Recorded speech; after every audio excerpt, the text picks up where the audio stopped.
Migrant labour, प्रवासी मजदूर।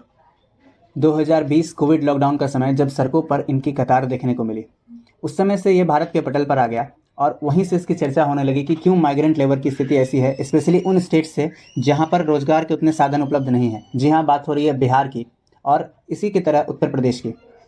इन state से क्यों लोग पलायन कर जाते हैं, क्या ऐसी परिस्थितियां होती हैं जिसके कारण उनको पलायन करना पड़ता है, और क्या पलायन एक अभिशाप है? क्या पलायन करने पर जो होस्ट स्टेट होता है, यानी कि जहां पर लोग पलायन कर रहे हैं, उनको नुकसान है, या फिर सिर्फ और सिर्फ जो स्टेट सप्लाई कर रहा है इस तरह के लेबर को उनको नुकसान है, या फिर नुकसान किसी को भी नहीं है, फ़ायदा ही फ़ायदा है? इन सब को हम लोग एक इकोनॉमिक पर्सपेक्टिव से समझेंगे। नमस्कार, स्वागत है आपका समर्पण and institute for competitive examination channel पर। तो चलिए इस वीडियो को शुरू करते हैं। सबसे पहले देखते हैं कि क्यों ये न्यूज़ में रहा। जी हाँ, कोविड-19 ने तो इसको सामने ला ही दिया था। कोविड-19 ने रिवील कर दिया कि कितना ज़्यादा समस्या है इस क्षेत्र में, जो कि माइग्रेंट लेबर को झेलना पड़ता है। माइग्रेंट लेबर, इससे कई सारे ऐसे लाभ हैं जिससे वो अछूते रह जाते हैं, उनको नहीं मिलता। तो कोविड-19 क्राइसिस ने 2 साल में 2020 और 21 के 2 लॉकडाउन्स ने इसको भली भांति सबको परिचित करा दिया। लेकिन हाल ही में एक स्टेटमेंट जो पंजाब के मुख्यमंत्री द्वारा दिया गया कि उत्तर प्रदेश और बिहार के भैये को पंजाब में नहीं आने देना है, इससे ये फिर से चर्चा का विषय बन गया। यहाँ पर हम लोग कोई भी पॉलिटिकल इशू को डिस्कस नहीं करेंगे। यहाँ पर हम लोग इकोनॉमिक पर्सपेक्टिव से समझेंगे कि क्या पंजाब को नुकसान हो रहा है इस तरह के माइग्रेंट लेबर से, या फिर पंजाब को फ़ायदा हो रहा है। क्या बिहार को नुकसान हो रहा है इस तरह के लेबर को सप्लाई करने से, या फिर बिहार को भी फ़ायदा हो रहा है। इन सभी चीज़ को हम लोग डिस्कस करने वाले हैं। सबसे पहले समझते हैं कि आखिर ये माइग्रेशन क्यों होता है। क्या ऐसी परिस्थितियाँ होती हैं जिस कारण से बिहार जैसे स्टेट से लोगों को अन्य स्टेट्स में माइग्रेट करना पड़ता है। तो इसको हम लोग 4 कैटेगरीज में समझ सकते हैं। सबसे पहली कैटेगरीज जो है वो है रूरल इकोनॉमी, उसके बाद है एजुकेशन एंड हेल्थ, फिर है सर्च ऑफ जॉब्स, और उसके बाद पॉलिटिकल इंस्टेबिलिटी भी एक कारण है इसका। रूरल इकोनॉमी सबसे बड़ा कारण है, और उसके बाद जो सबसे बड़ा कारण है वो है search of jobs. Rural economy की बात करें तो जो मजदूरों का पलायन होता है वो सामान्यतः ग्रामीण क्षेत्रों से होता है, और ग्रामीण क्षेत्रों से लोग पंजाब, मुंबई, महाराष्ट्र ऐसे अलग अलग राज्यों में जो है वो ट्रैवल करते हैं अपने काम के लिए, क्योंकि जो ग्रामीण क्षेत्र है वो मुख्यतः कृषि पर निर्भर है अपने इनकम के लिए। लेकिन कृषि लिमिटेड है, जोतों का आकार छोटा है, इसलिए सभी लोगों को वो रोजगार देने में सक्षम नहीं हो पाता। इसलिए हमें ग्रामीण क्षेत्रों में हिडन अनएम्प्लॉयमेंट, जिसको प्रच्छन्न बेरोजगारी कहते हैं, उसकी समस्या देखने को मिलती है। इस कारण से लोग पलायन करते हैं, क्योंकि कृषि क्षेत्र उतना रोजगार नहीं दे पाता। दूसरा जो प्रमुख कारण है वो है एजुकेशन एंड हेल्थ। जहां पर रूरल इकोनॉमी की जो कंडीशन है, जो हिडन अनएम्प्लॉयमेंट की कंडीशन है, वो मैक्सिमम जो है अनस्किल्ड लेबर के माइग्रेशन के लिए रिस्पॉन्सिबल है, जबकि एजुकेशन और हेल्थ एक ऐसा फैक्टर है जो स्किल्ड लेबर के माइग्रेशन के लिए भी रिस्पॉन्सिबल है।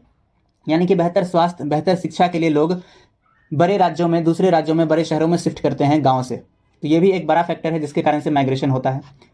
और सबसे इंपॉर्टेंट फैक्टर जो है सर्च ऑफ जॉब। बिहार जैसे राज्य में जहाँ पर इंडस्ट्रियलाइजेशन नहीं हुआ है, अभी भी लगभग 75% से 80% जनता कृषि पर निर्भर है, वहाँ पर जॉब्स के लिए लोग पलायन करते ही करते हैं। यहाँ पर बोथ स्किल्ड और अनस्किल्ड लेबर का पलायन सिर्फ और सिर्फ जॉब के कारण देखा जाता है। और कई ऐसे स्टेट हैं जहाँ पर पॉलिटिकल इंस्टेबिलिटी के कारण भी लोग पलायन करते हैं, जैसे कि कश्मीर का इशू है, वहाँ पर भी पॉलिटिकल इंस्टेबिलिटी काफ़ी ज़्यादा है, जिस कारण से लोगों का पलायन देखने को मिला। असम में भी ऐसी घटनाएं देखने को मिली हैं। अब समझते हैं कि जब ये मजदूर पलायन कर जाते हैं किसी दूसरे राज्य में, तो उनको क्या क्या कंडीशंस हैं जो उनको फेस करने पड़ते हैं, क्या क्या इश्यूज होते हैं जो उनको फेस करने पड़ते हैं। सबसे पहला जो इशू उनके सामने आता है वो है पॉलिटिकल इशू। पॉलिटिकल इशू का मतलब है कि चूंकि वो दूसरे राज्य में गए हुए हैं और वो उस राज्य की पॉलिटिकल पार्टी के वोट बैंक नहीं बन सकते, इसलिए कई बार उनको इग्नोरेंस का सामना करना पड़ता है। कई ऐसे राइट्स होते हैं जिनसे वो वंचित रह जाते हैं, और उनके मुद्दे को भी कोई पॉलिटिकल पार्टी उठाना नहीं चाहती, क्योंकि they are not in favour of their vote bank. So पहला इशू जो बनता है वो बनता है पॉलिटिकल इशू। दूसरा इशू जो उनको फेस करना पड़ता है वो है सोशियो एंड कल्चरल इशू। यहाँ पर जनरली जो लोग जाते हैं वो गरीब परिवार के होते हैं और अनस्किल्ड लेबर हैं। उनको दूसरे राज्य में, जिसको हम लोग होस्ट स्टेट कहेंगे अब से, कि जिस स्टेट में वो गए हैं उनको होस्ट स्टेट अगर कहें, तो उस होस्ट स्टेट में उनके पास परमानेंट प्लेस नहीं होता रहने के लिए। कई बार जो कि झोपड़ियों में या फिर हाईवेज के नीचे, फ्लाईओवर्स के नीचे उनको जो है वो रहने के लिए देखा जाता है कि वो लोग निवास कर रहे हैं।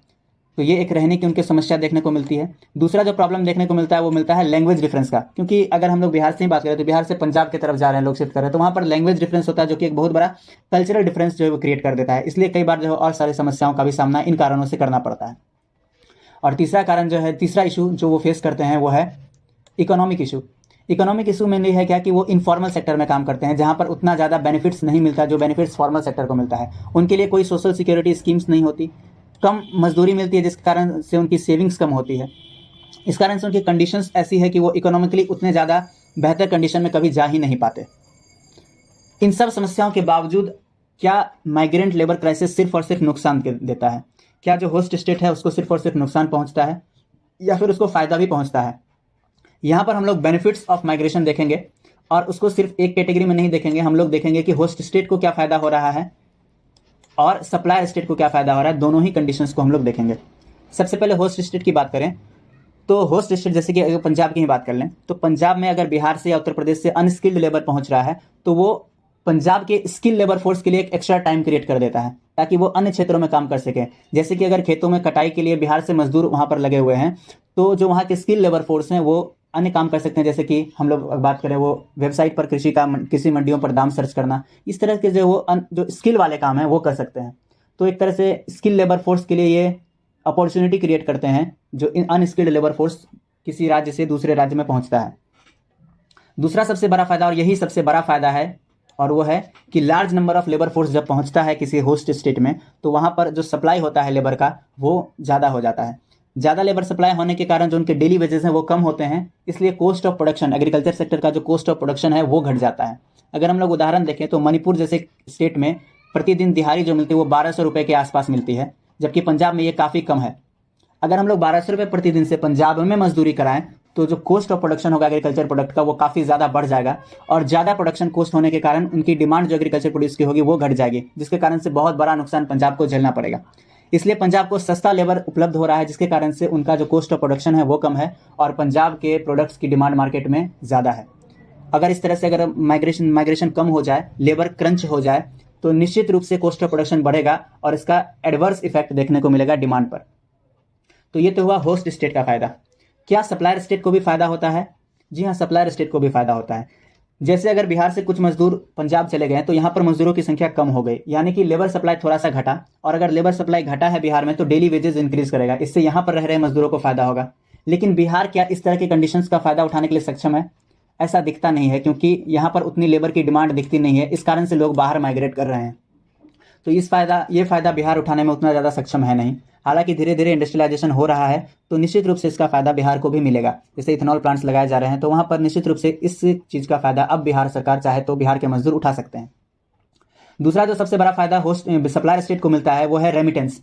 केरला इसका सबसे बेहतरीन एग्जाम्पल है। केरला में किस तरीके से लोग जो अन्य देश में जाकर वहाँ से रेमिटांसेस भेजते हैं, वो रेमिटांसेस से एक उनकी इकोनॉमी चलती है उस स्टेट की।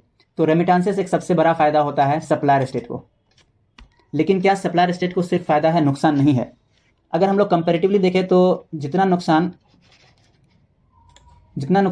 होस्ट स्टेट को है उससे बड़ा नुकसान यहाँ पर सप्लायर स्टेट को देखने को मिलता है, और वो नुकसान है ब्रेन ड्रेन। ब्रेन ड्रेन का मतलब है, सीधा सा मतलब होता है प्रतिभा पलायन। यहाँ पर सिर्फ ऐसी कंडीशंस हैं बिहार जैसे स्टेट में जहाँ से न सिर्फ अनस्किल्ड लेबर बल्कि स्किल्ड लेबर फोर्स का भी पलायन होता है वेरियस इशूज़ के कारण, चाहे वो हेल्थ सेक्टर का इशू हो, चाहे वो एजुकेशन हो, या फिर वो बेहतर जॉब अपॉर्चुनिटी हो। इसके कारण से स्किल्ड लेबर फोर्स का भी पलायन होता है। इसी को हम लोग कहते हैं ब्रेन ड्रेन, और ये ब्रेन ड्रेन सबसे बड़ा नुकसान है किसी सप्लायर स्टेट का।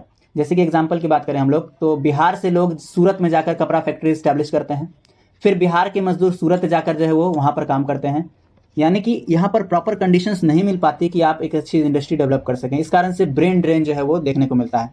हालांकि यह जो है पुअर गवर्नेंस का एक नतीजा है, लेकिन धीरे धीरे में अब इसमें सुधार हो रहा है। जैसे जैसे बिहार में जिस तरह के इंडस्ट्रियलाइजेशन का स्कोप है उसके हिसाब से यहाँ पर जब से डेवलपमेंट होना शुरू हुआ है तो धीरे धीरे अब इसमें चेंजेस आ रहे हैं। जैसे कि इथेनॉल प्लांट में काफ़ी ज़्यादा इन्वेस्टमेंट जो है वो बिहार ने गेन किया है, तो निश्चित रूप से ये बदलाव की ओर जो है वो एक कदम दिख रहा है।